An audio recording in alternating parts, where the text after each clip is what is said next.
So Julia, you spent a lot of your career at the Anchorage Daily News. Today's developments with the Dispatch, just the latest in a string of bad news. Let's put this in context.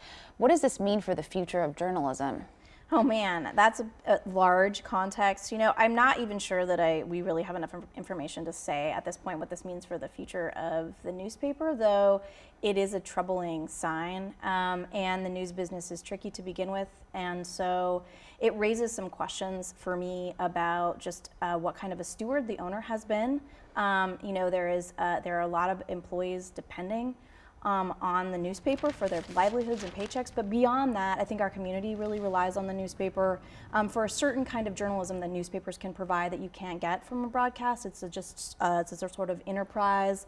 The stories are longer, you know, and it's also a really large news organization with a tremendous reach, which advertisers depend on as well. So I think that for all of those communities and stakeholders, this news is something that all of us should sort of think carefully about. Are you surprised by what's happening, or have there been signs in the past that we're on the path towards this? You know, what I can say is that this is a really tricky time to own a newspaper. And I think that I know that the Anchorage Daily News, when it was purchased, was profitable.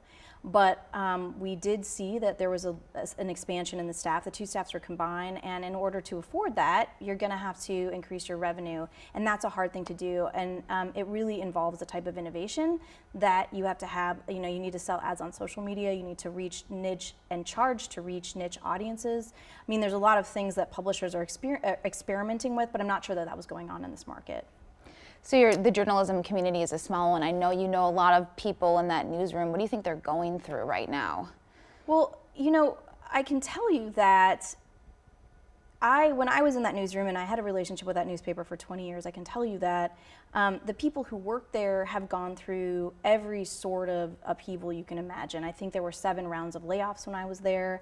There were pay cuts. The people who stayed because they cared about it. Because they cared about their community, that they thought it was important to do journalism here in Alaska. And so, you know, this is something that they're facing now, another sort of an ownership change, theoretically. That is another bump in the road for them. I think that they are tough, and I think that they can, you know, so long as there are jobs to come to, I think they will keep showing up and doing them. But bottom line, this worries you, because if this is gone, there's a huge hole in the journalism community. You know, I don't know that we can say that it's going to go, but certainly it seems like there's going to be some change and transition there. And, you know, the newspaper in a town is not just important for the people who work there. I mean, say what you want about it. Say what you want about, you know, your opinion of the editorial that you read once that you didn't agree with or whatever. But the fact is who else is going to keep track of your kids' football games?